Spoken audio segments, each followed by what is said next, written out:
Are intelligence systems failing at the grassroots? And what must change to get ahead of these sort of attacks? To discuss this, we're joined by retired Captain Aliyu Omar. He joins us virtually. Good morning and thank you for coming on today. It's been a while. Well, some of these matters we've highlighted time and again, and so we won't be surprised if we're hitting on the same kind of issues that have been raised a long while ago. But you've been observing this from your perspective, even having been there. Are you able to put a finger on what is going on? Good morning, Chamberlain. Yes, it's been quite a while, and deliberately so. What is happening today is not unexpected. It's not really. The challenge we do have is we are recycling issues, and the government is docile about belling her own cats. We've done this with you, Chamberlain, for close a decade, about a decade. And I'm confident that if you go back to your proprietary assets of the conversations we've had in your studio, you should be able to see these same problems and the solutions that were preferred for them way back then. Have these solutions been heeded? I doubt it. Have the problems really changed their modus operandi? They haven't. They do the same things the same way over and again. Those who provide solutions are ignored or discounted. And then we just see these things happen again and again. And the people, as I speak right now, the average Nigerian is in dire straits. It's getting so much worse that even our soldiers and policemen are in dire straits. What we are seeing now is what the ears have refused to hear, the eyes have begun to see. So now that the soldiers, the policemen, and the citizens are what you can call in concordance of one thing, there is insecurity in the land. Probably the politicians will stop thinking about transition and perpetuation and elections and begin to look from a perspective of agreeing that there has to be a Nigeria for you to be politician in. Where there is no country, your elections become useless. A king without a kingdom has no kingdom and is no king. So from my perspective, the dynamics, the optics, and the portents of what we see as of today, Nigeria, are not good at all. They are not encouraging. In Plateau State, the women who hit the streets, disrupting that checkpoint, their military checkpoint, or whatever they call that, this is just a clear indication of breakdown of trust with the citizenry and the security agencies. And we've highlighted this kind of modus operandi before. You've also spoken about that before. When residents say that when these assailants come in and attacking them, and then they try to retaliate, you see some persons in uniform who come and prevent them. So these things don't just go unnoticed. And so for them to have hit the street and disrupting that, that shows you the height of how frustrated they are. And yet it does appear as though these authorities still don't get the message. Yeah, yes, Chamberlain. Our politicians are in what you can call their safe spaces. They are in their comfort zones. But if any truth-seeking politician in Nigeria today was to look at it, that comfort zone is like one giant iceberg that is melting gradually. Okay? Their comfort zones, as I want to call it, are melting. And you know, when ice melts, it thaws gradually. You don't see the thawing, but over time you notice it is shrinking. And the more it shrinks, the more water you have. So the flood from this shrinking iceberg, which I call their comfort zones, may eventually erode that same comfort zone and authority our politicians think they have. Truth be told, our security chieftains will stretch and not achieve much if those whom they are sworn supposed to protect are either aloof or just plain, inane to reality on ground. What informs that is left to be seen.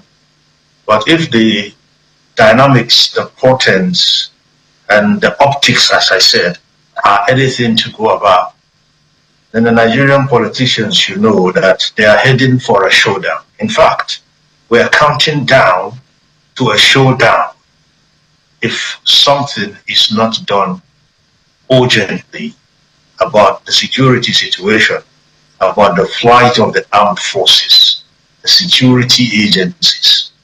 Okay? If nothing is done about it, then our politicians will be playing into the hands of the enemies of state, where generals are killed so easily. To kill a general is a walk in the park now, where soldiers are gone down, where bandits display the kind of monies they get, and then they have a retirement plan for them, and terrorists, where the widows and the children and the injured and the victims of these heartless people actually suffer, as in suffer. I mean, it's something is not. Captain Omar, as you're speaking, I'm painting a picture in my head. When you talk about comfort zone, and I believe that it's not just the comfort zone of the politicians, it's a comfort zone of almost everyone in Nigeria who feels like they're unaffected or it hasn't gotten to their area that will soon be affected. Communities like we're seeing in Kwara, which hitherto did not experience any of these insecurity issues, are now every day in the news for incidences that we never thought was possible in Kwara State. Clearly, the comfort zone there has now been eroded. What I'm a little disturbed about is what you think will be a showdown.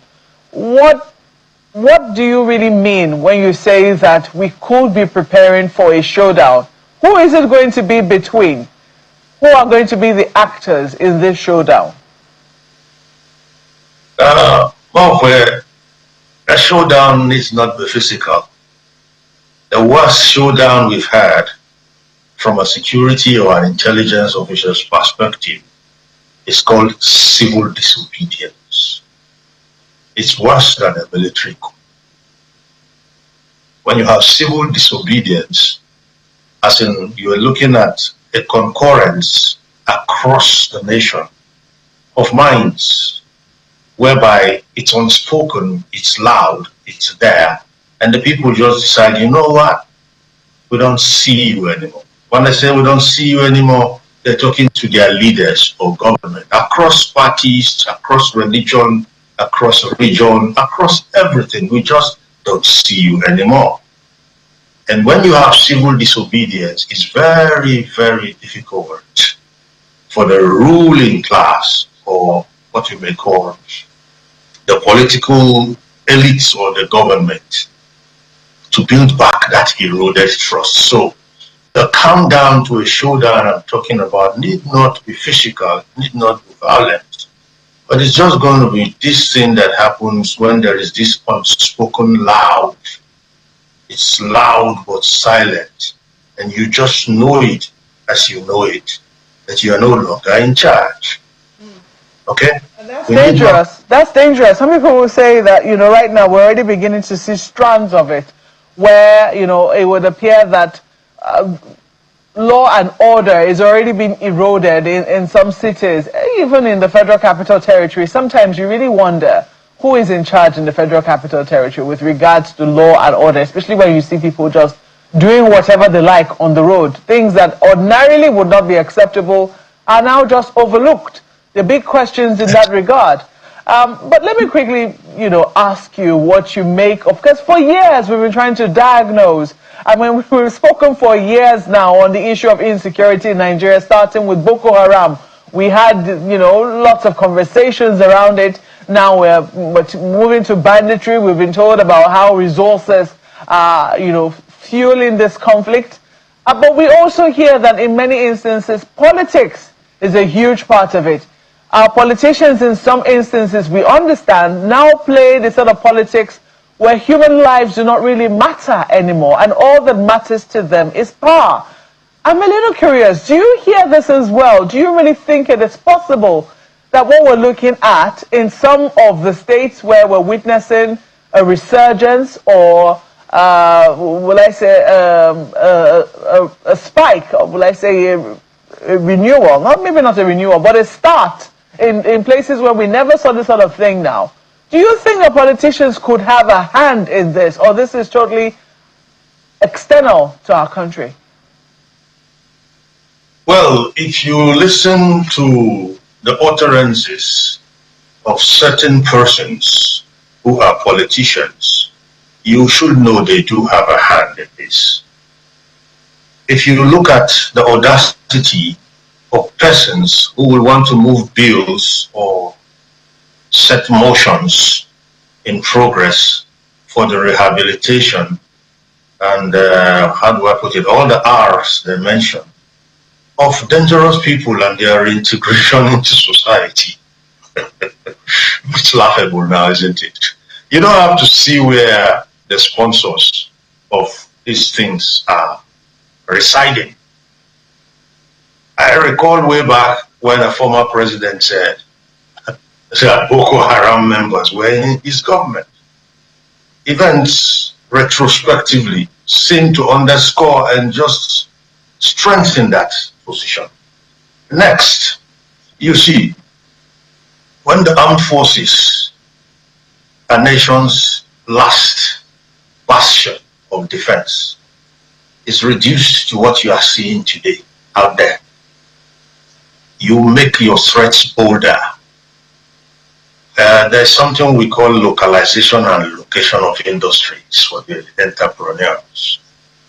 When the world sees the way our armed forces is grappling with insecurity and what bandits are doing, if banditry and terrorism was an investment option, localization and location of such a business in Nigeria becomes what? Uppermost, so it sees a spike. The boldness you see is commensurate, or the boldness you see of our security threats is commensurate to the number of times or the number of incidents that dilute or totally erode the magnanimity of our armed forces.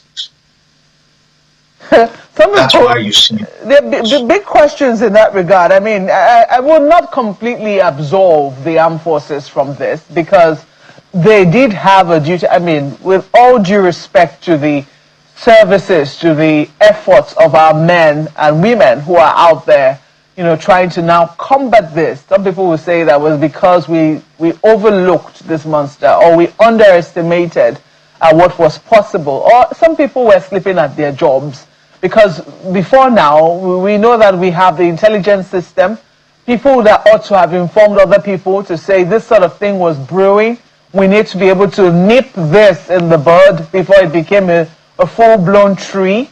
Now we have a tree, and now we have men of the armed forces trying to desperately cut down this tree. But there are people whose job it was to let us know when the seeds were being planted.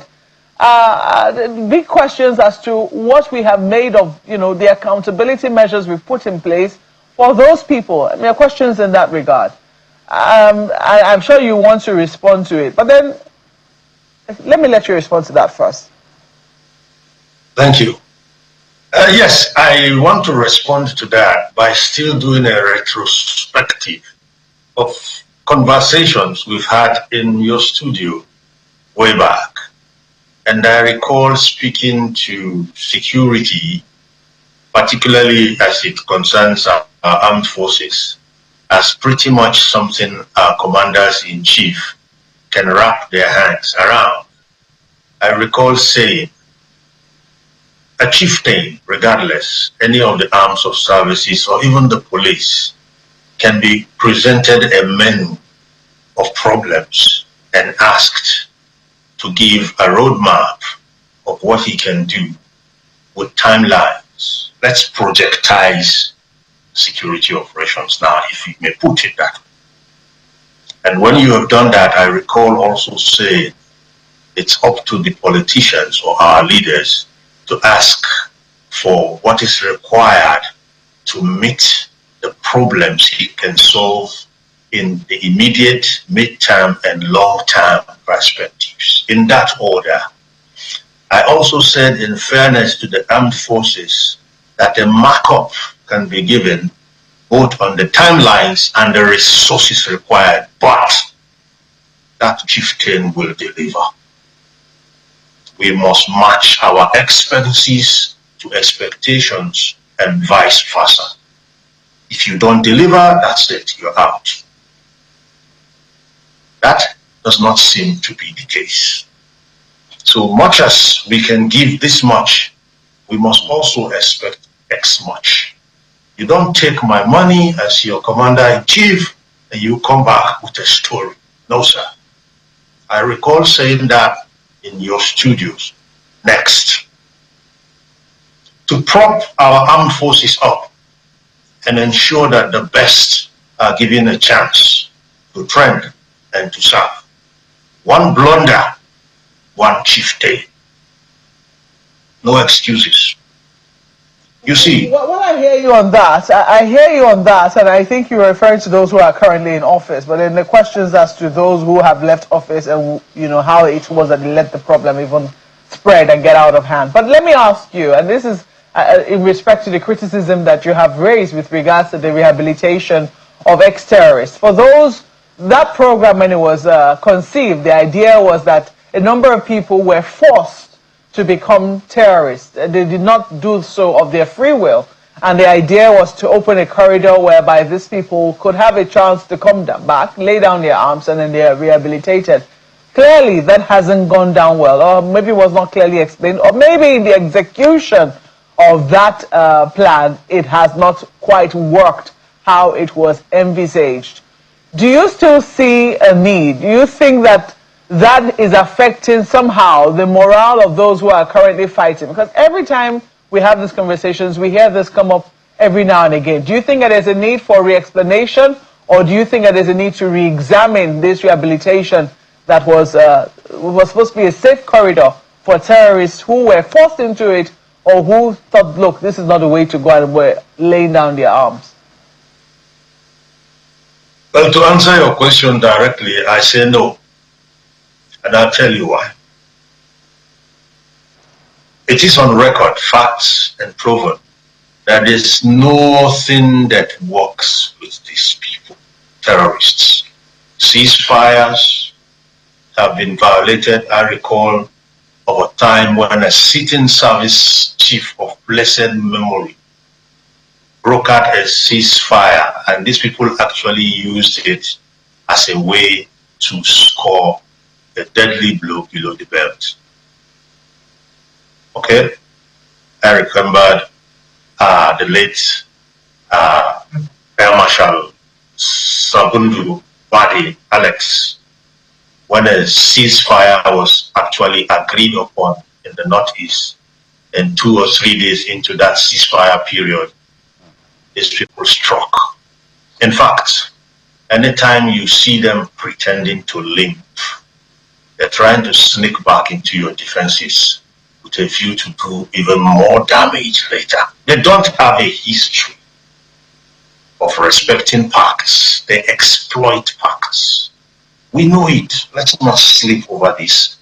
Let's not comfort ourselves over. There is nothing left. All the windows, if you ask me, are closed. The windows are effectively closed. And I said it once in the past, that the more you indulge them, in their own place, at their own level, they see signs of weakness. You see, we must be able to take the sting out of their operations by being bold and face off with these people. Whether we negotiate or not, multitudes have died. Whether we rehabilitate or whatever they call those RONs, the dead won't come and the numbers are growing. So what other options, what other olive branches do we want to raise that we haven't done before? Yet some people want to deceive the country by saying they are repentant, Boko Haram, you can bring them back into the society or even into the army, all those kind of talk that, leaves you wondering. Let me read done that. Sorry, Chamberlain. Yeah. We've done that. Looking back, we've done that. Has it worked? Let's put the results on the table as of this morning in Nigeria, across the dynamics, across the optics, and then let's do what you could call a strategic intelligence projection of the portents. It's not looking good. There's no how you want to write this and you come out with anything encouraging as far as the nature of our security threats are concerned. Well, let me read some of these figures to you, and I've been trying to wrap my head around it because it's not exactly a good picture, so it's a little bit lengthy read. So some of the stats which we came across, it says that there's a total illicit weapons in the country that as at early 2026, it says there are about 8 million illicit arms in the country. And then there was a comparison between the civilian and state stockpile, and it says that an estimated 6.2 million to 6.5 million firearms are in civilian hands in this country. And it says, in contrast to what you have with the Nigerian Armed Forces and law enforcement agencies, they put it at approximately 586,600. So you could look at that figure. And then they looked at the figures, the money. They tried to trace the money. And they said, this illicit arms trade in Nigeria is estimated to have an annual financial value of approximately $1 billion. And they said this surpasses the value of regional narcotics. And so if you look at the West African sub-region, they say that Nigeria accounts for 70% of the 11 million firearms illegally circulating in West African sub-region. 70%. And there are about 16 states, countries in West Africa. And here, 70% in this country. So if we look at these figures, it just doesn't paint a good picture of what may even likely happen in the days ahead. Well, let me respond to the issue of West Africa and Nigeria being a hub for illicit or illegal small arms or weapons, if you like. You will know we have a population that's quite heavy in West Africa. I spoke to you about location and localization of industries. So let's do a strategic intelligence projection here. Wayside strategic intelligence projection, if you may call it that. If you were an illicit arms dealer, I'm now borrowing the mind of our enemies to think. Sometimes you have to enter your enemies' minds to see through their eyes.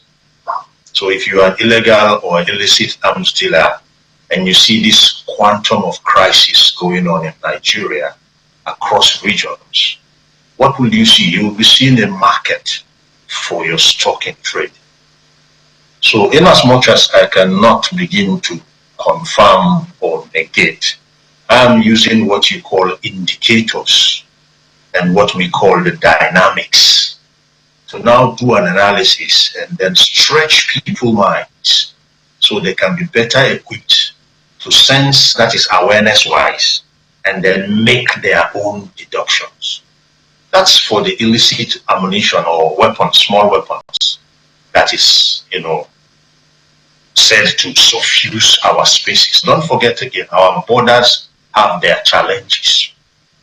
With our border challenges, is it really difficult to get these weapons in? I say not really, because our customs have actually intercepted missiles trying to get into our country. So that's what they've seen. What about the ones we probably haven't seen? So that's about it. And as for the armed forces, I want to assure you that our armed forces do have a fair holding of what it takes to do the job. Applying it is where the challenge is. My own playground is intelligence. I don't do pyrotechnics, I don't do ammunition, don't do that. But if I were to use intelligence, what I would be telling you is that the solutions, intelligence-wise, to our national security problems are dirt cheap. I have profiled them, and at a point, I just stopped doing so. One of such solutions is intelligence. And I also make bold to issue a small caveat here that intelligence will always be useless if that person who is meant to use it is not intelligent. The next thing I want to say about one of the solutions, again, we have profiled from our consults, is it's so cheap. Fort Summers, 400 level cadets in the academy, engineering department, can actually tinker with that thing, bring it out, at least for platoon commanders. And that itself will bolster intelligence acquisition levels for platoon commanders. And if platoon commanders can have that, then going up, it can only get better. Why these solutions are not being used, or why this government is not excited about these solutions, is another day's conversation. But then the statistics and the figures you gave me call for concern. And I'm not the kind of person who, discounts statistics or waves them away. No, I go back and interrogate the statistics. And when I interrogate them vis-a-vis what is visible on ground, I draw my deductions, and therefore I do a strategic intelligence projection. Well, Captain, as we wind down on this one, I mean, I know you may equally have seen several reports where the military, they visit states, different parts of the country, trying to beckon on people to join the army, and many of them say, well, thanks, but no thanks. And so that spreads in different parts. That speaks volumes all by itself. But then you combine it with this data, and then which also, perhaps intelligence may also have seen this, where some persons who are brandishing the arms and using it now may think that they've got a monopoly of violence. It's possible they may get to a head and people think, well, if the authorities won't do what they have to do to protect us, then every man for himself, because we've seen women risk it all and go out there. So isn't that somewhat saying, look, this is some of the first key signs of things going deeper south than rather having the authorities always tell us they're on top of this matter? Yes, indeed, Chamberlain. That itself underscores what I said about counting down to a showdown. You see, if you were a father today, let's be honest, would this be the right time for you to actually let your young star or your little champion go join the armed forces? Let's be honest. It's not about patriotism now. We first have to tell ourselves truths to be patriotic. What is being seen, that is the optics, as I said earlier, informs the dynamics. What you see about how the soldiers are dying, being killed, what you see about the politicians and their attitude towards our soldiers will certainly not encourage any civilian who has invested so much in putting a child through kindergarten, through to graduation. And you know what education is in Nigeria. And then your boy walks up to you and says, Daddy, you know what? I'm going off to join the armed forces. I don't think there's any doubt there. I'll be comfortable. So we have a lot to do. Our politicians have much to do. They must lead by example and body language. Let me repeat myself. They must lead by example and body language. Don't say that's outdated, useless verbiage. They say, do as I say, don't do as I do. The era of that days has gone. Let us lead by example and body language. Let's do it and mean it. Don't think the security chieftains or our enemies, the terrorists and the kidnappers, are mindless fools. They are not. They are taking notes, and from those notes, they are actually seeing right through what I want to call your downsides. Yes, and that is where the problem is. We must lead by example, and the moment we do that and our body language aligns with the examples we set, then I dare that one person in government who will not toe the line and take our country where we should be. All right. Captain Aduyuma, we appreciate your time this morning. Thank you for talking to us today. Good morning. Have a nice day.